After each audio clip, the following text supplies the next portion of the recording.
Hey, welcome to this little budget. If you are new here, sorry, I didn't want to shake this. See, breaking it up already. If you are new here, on this channel, we save for the big things in life on a little budget. If you are a returning subscriber, hey, budget bud. Thank you for coming back for yet another video. I'm just going to shift you guys just a little bit. Okay, there you go. I am so grateful to have reached, I think we're at like 555. And so I met my September goal. My goal is to get to 750 by the end of the year. And so I am definitely chugging along. Thank you for coming back and watching videos. And again, if you are new, I hope by the end of this video, you will like this video, you will comment, say hey, and hit that subscribe button. So guys, new setup. I wasn't really feeling the pink anymore. I'm not a big planner person, right? Like I've tried and I failed at keeping up with a planner, but I did want to try to create or piece together a notebook that I would like to continue to go back to. I had bought some budgeting kits from some Etsy shop owners, some YouTubers in the budgeting community. I even bought the Budget Mom, the digital workbook. I did spend some money on that and actually just ended up not really just liking it for what I wanted or how I wanted things to be set up. And so I'm going to just stick to the ones that I've created and been using. So I got this journal, Happy Planner journal from Hobby Lobby. It was on sale. The rings, I'm going to take out the rings. The rings were like this small, but I liked the tool. I'm gonna go ahead and just say tool. I had liked I think that's how you say it. I had liked the size of their rings better.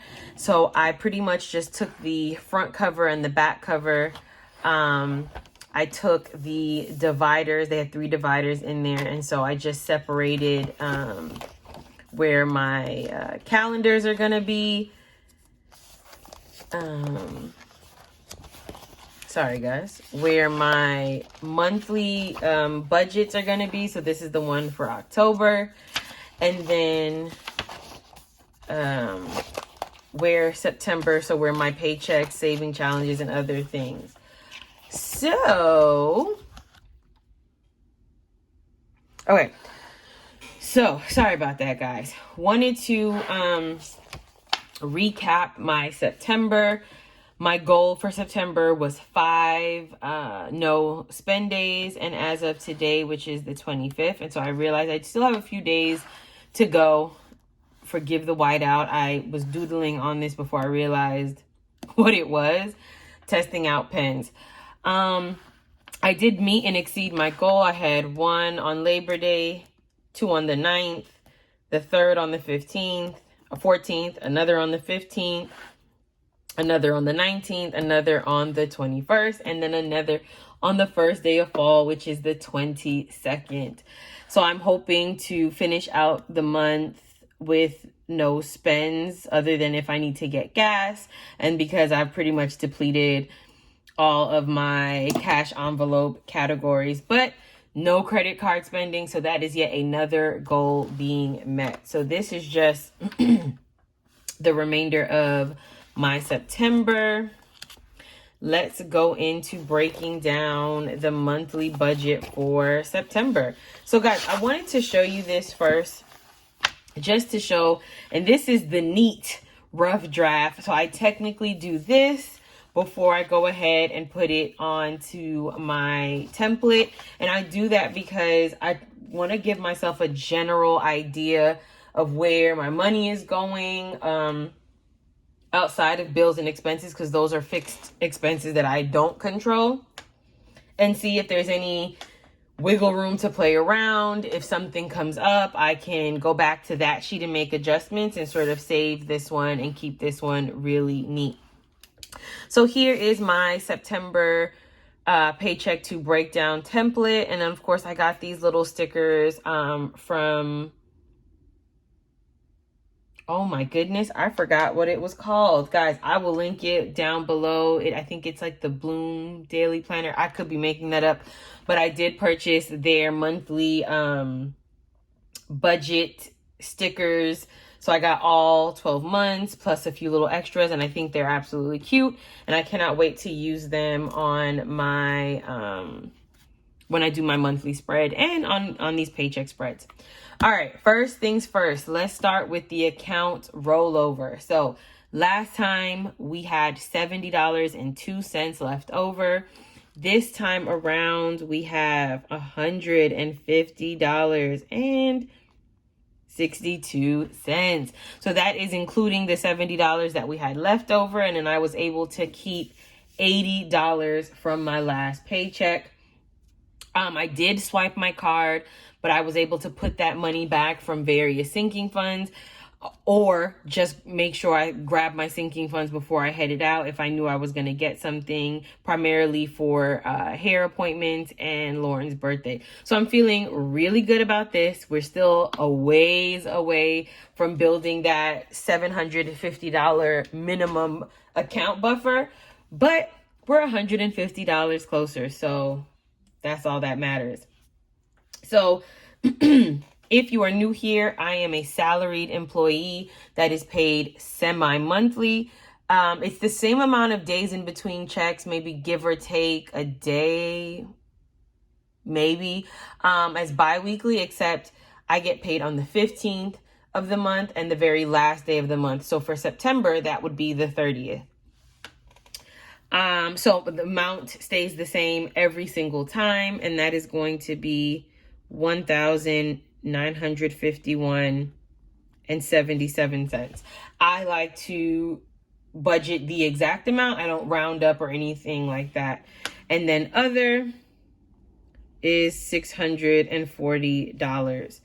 And that just incorporates money in terms of extra care for my daughter, and then my boyfriend's portion towards rent, because we do live together. And so this is going to be a total of $2,591.77. So that is typically the same that it has been the last few months. So this is what I have to work with to take care of my bills and expenses, my cash envelopes, the savings challenge that I am doing, sinking funds. All of my sinking funds will not be stuffed. Any other miscellaneous payouts, which in this instance will be extra debt. And then I do a draft cash breakdown. And I do use the, and I'll show it to you here, the cash breakdown from Janika, All Things Planned. She is on Instagram, YouTube, and has an Etsy shop. All right, so let's go. For rent, before we get to rent, I'm also working to get to I'm using a zero-based budget so that we should have $0 unaccounted for, not necessarily $0 remaining. And that was a big misconception when I heard about zero-based budgeting. It's not that I don't have any money. It is just that every dollar is accounted for so that I am not making any spontaneous or unbudgeted purchases that will throw the entire budget off. Okay, sorry about that. Let's get to it. So for rent, that is $1,081. My car, $460. Walmart credit card is going to get $130. Capital One, which is the last of the 3 small balance credit cards, so it is going to get $100, and that payment is already scheduled to automatically come out of my account. Subscriptions, the only subscription I have for this check is my Canva Pro subscription, which is $12.99. Lauren is going to get $25, and Zeta, my sorority, gets $25, and this is how I save to pay my dues every year. The reason why, although these two things, Lauren and Zeta as categories, are savings, I consider them bills and expenses, or lump them in this category because they automatically debit out of my account into a separate savings account. So that way that money is not touched. And I also treat them in a way in which I can't just say, well, this month I'm not going to save for you guys. It is just a constant savings that is there. And it has been very, very, very beneficial to me to have that extra money just in case. House is going to get $150. Allow me to pause here for a second and do a little story time, right? A little story time. So, I believe it might have been my Paycheck breakdown for September, and I'll link it in the cards above. A subscriber, I hope, left a comment, and basically the comment said, that I had some high debt just based on a minimum payment that I was making on a card. And it didn't really make sense, or questioned what sense it made to be saving for a house, and that no mortgage company would deal with me with that amount of debt, or whatever the case may be. I've never been shy about my debt. This is where I'm at currently. If you've never seen this and just didn't know what that number was, this is my current debt. This includes 2 credit cards, my student loans, and my car. Now, I have gone to one mortgage company, and basically they did say what that subscriber or commenter said, and also gave me the debts that I needed to lower in order for them to, work with me. I decided that I wanted to go through NACA. And if you've ever heard of NACA, let me know in the comments below. I would love to even hear if you guys have heard of it, if you've used it, what your experience was like. And if you are interested, I will definitely tell my NACA story or my journey up until this point. So let me know in the comments if that is something that you all will be interested in. And with NACA, it is very different from the traditional, way of buying a home, in sense of I don't need the down payment. I don't have any closing. There's just lots of things that I will not have to come out of pocket for. And so basically through the program, one of the stipulations is that you have to just show a consistent habit of saving money. And so part of me doing this or having this category was to show in my bank, or for my transfer from my checking to my savings, that I was consistently saving this amount and not pulling it back, not spending it, not dipping into it. And so, yeah, maybe a mortgage company won't deal with me in the traditional sense. Cool. I'm paying down my debt. I'm saving up money, and I'm going the way that I think is meant for me to purchase my first home. And so I realized that was the first comment that I got since I've started TLB back in May, that I was kind of just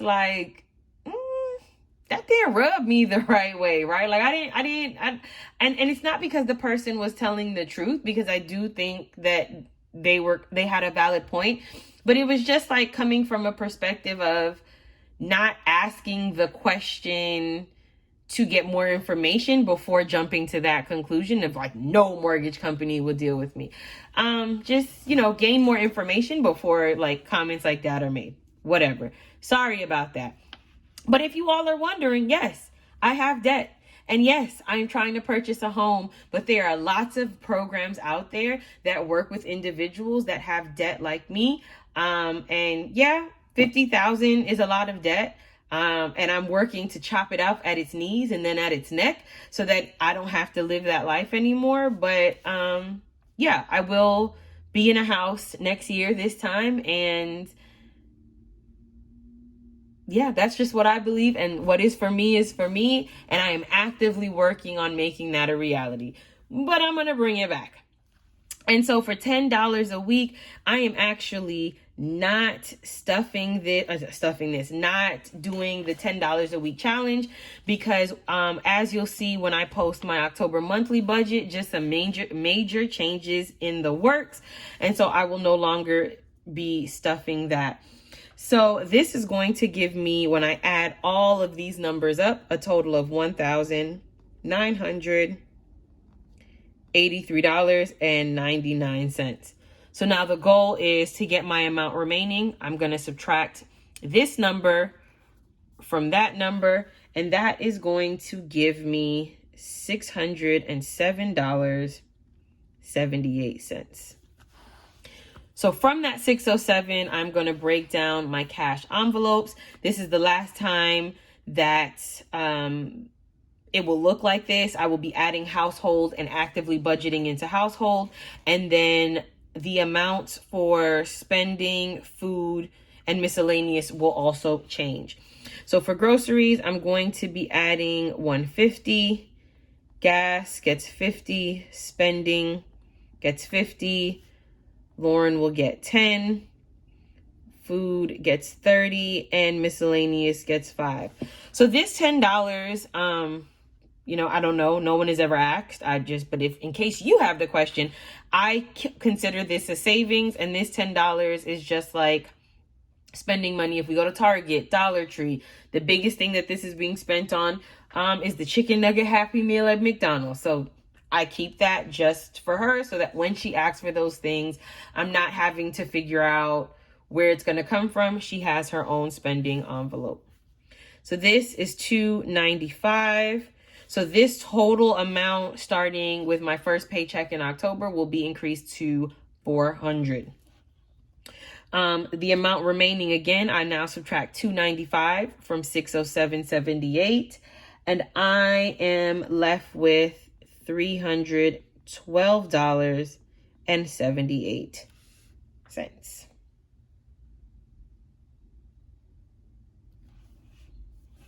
All right, next up is my savings challenge. I'm only doing one.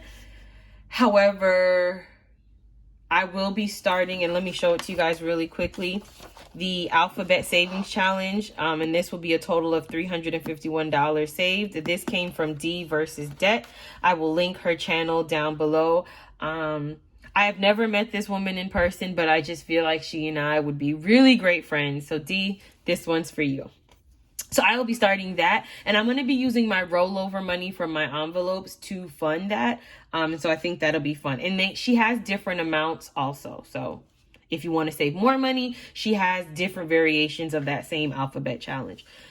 So anyway, 26 week challenge to get $1,000. And this one I'm putting in $59. And this is my second to last payment in my October check. I will do $65 and I will be finito, done. So that is $59, and that is going to leave me with $253.78. So again, I just simply take that 59 from that 312. In terms of my sinking funds, so if you've been with me, you know that this is the check where some heftier bills come out. Subscriber recommended that I do like a split my bill, so I'm not having to take such a large amount from one. I'm working on that. I just haven't quite figured out how that would work out. If you hear the door open and close, you know I got a little human, and she loves to be around for this. So the only sinking funds getting stuff is birthdays. I'm adding 35. I have my mother's birthday coming up, and I have my daughter's birthday coming up. The other one is Christmas. Christmas is getting 34. And hair is getting 60. So I pay to get mine and my daughter's hair done. She has really thick hair. She is not a fan of me combing it. She's tender-headed, and I'm not really gentle. And so in order to maintain her hair health, I take her to get her hair done. So this is going to be a total of $129. I then take, sorry about the door, guys.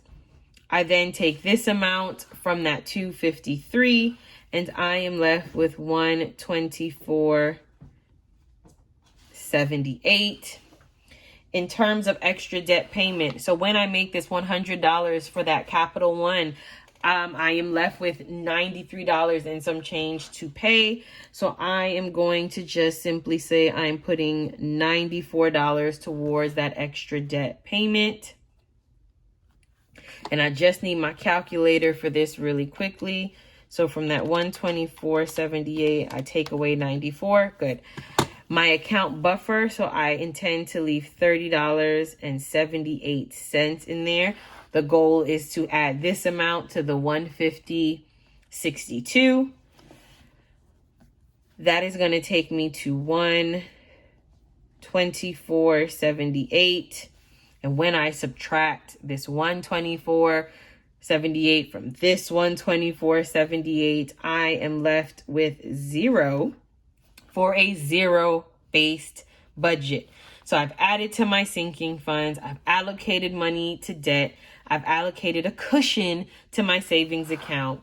My savings challenges are accounted for. My cash envelopes are accounted for. And bills and expenses are taken care of. And so now the last thing that I will do, and I've already started doing it here by breaking down the denominations, and I've already got my slip, but I will double check here about how many ones, fives, tens, 20s, 50s, hundreds I will need, if any, get a final cost, and I should get to a place of $424 that I'll need to get out from the bank because all of my sinking funds will come out and my cash envelopes. My challenge stays in there. I just transfer it to my savings. My extra debt payment, I will automatically pay. Actually, this payment is already scheduled, so there will be no need for me to take it out just to put it back in. And that is it, guys. I will see you on Thursday, September 30th, day 2 of the September Binge-a-thon, when I stuff this cash. This time around, I'm only doing 3 videos. I may have a bonus video. I am not doing my sinking funds update because hopefully if you've been here and watched my other videos, I've changed some things around. And so I think I'm going to go to a quarterly update. And so I know this is the end of a quarter, but I will probably give you guys an update on my sinking funds again at the end of December. Well, that is all that I have. Thank you for budgeting with me, and I will see you in the next one. Bye, Budget Buds.